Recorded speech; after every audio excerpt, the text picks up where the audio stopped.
안녕하세요. 재미있는 외과 이야기 김정연입니다. 오늘은 임산부 분들이 준비하셔야 될 질환, 그 중에 유방과 항문에 대한 이야기를 좀 해보고자 합니다.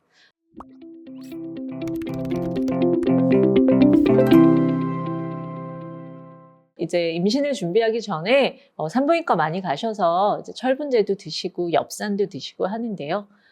실제로 임산부가 준비하셔야 될 되게 중요한 두 가지는 유방 갑상선 검진과 항문 검진인 것 같습니다. 유방 갑상선 검진은 임신했을 때 갑상선 기능 저하가 동반되는 경우가 꽤 많고, 갑상선 기능 저하가 있을 때 임신에 방해가 되기 때문에 갑상선 기능이 정상으로 유지되는지 임신 전에 체크하시는 것은 굉장히 중요한 메서드고, 유방은 출산하고 나서 모유 수유를 해야 되는데 유선 사이에 섬유선종이나 다른 혹이 있을 때 임신사에 문제가 될 수 있기 때문에 우리 요새 고령의 임산부들이 많으시잖아요. 꼭 갑상선과 유방은 임신 전에 검진을 한 번 정도 해보시면 어떨까 꼭 권고드리고 싶네요.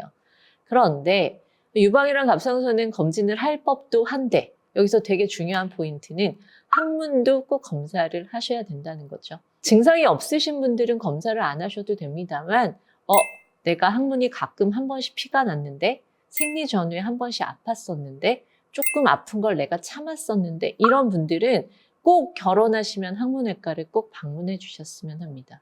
왜냐하면 임신해 있는 동안 정말로 크게 고생하실 수 있기 때문이죠. 20, 30대의 항문 질환의 대표적인 건 치질이 아니에요. 항문샘염과 항문샘염을 동반하는 치열이라는 질환이 있습니다.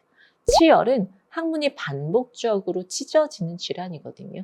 근데 항문이 찢어지면서 입안에도 침 나오는 침샘이 있듯이, 눈에도 각막을 마르지 않게 하는 눈물샘이 있듯이 배변 배출에 윤활액을 동반하는 항문샘이라는 곳에서 항문이 찢어지면서 이 항문샘염이 닫히게 되면서 항문샘의 염증이 일어나는 항문샘염이라는 질환이 동반되게 되는데, 이 항문샘염이 임신했을 때 크게 문제가 된다는 데 있죠. 항문샘염은 보통 때는 거의 증상이 있지 않습니다. 눈다래끼도 10명에 9명은 스스로 좋아지는 것처럼 항문샘염도 굉장히 흔한 질환이고 10명에 9명은 저절로 좋아지지만 눈다래끼도 한 10명에 1명 정도는 고름집이 잡히면서 째야 되는 것처럼 항문샘염도 염증이 굉장히 심해질 때가 생기고 그 염증이 간혹 수술적 치료나 통증이 굉장히 동반되는 양상으로 넘어갈 때가 있는데, 이 항문샘염에 문제가 생기는 대표적인 기간이 임신 기간이라는 거죠.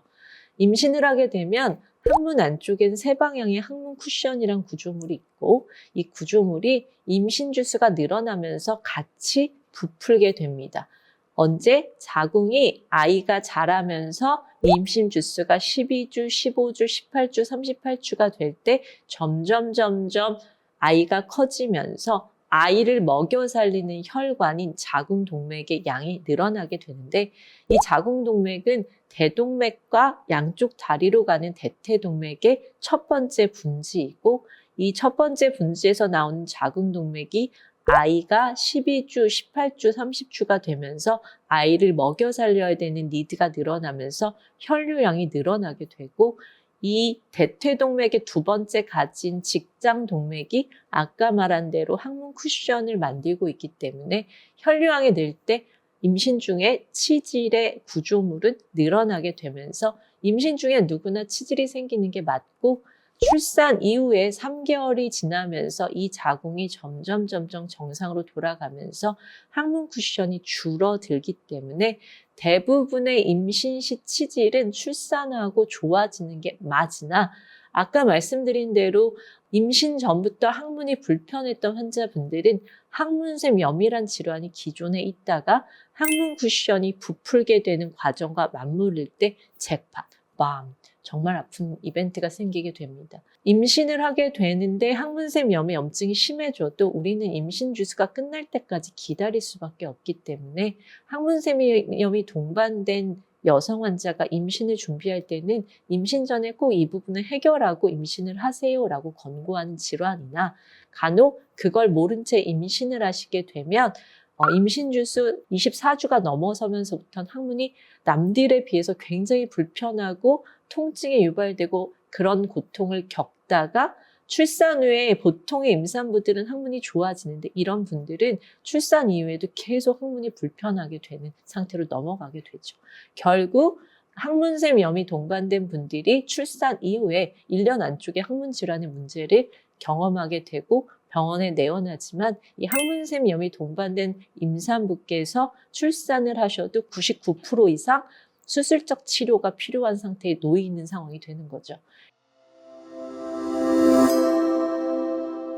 임신을 계획하시는 여성분 중에서도 항문이 불편했다면 대장문외과 전문의를 통해서 항문을 검진 받으시고 임신을 계획하시는 것이 좋지 않을까 생각이 됩니다. 재미있는 외과 이야기 김정현이었습니다.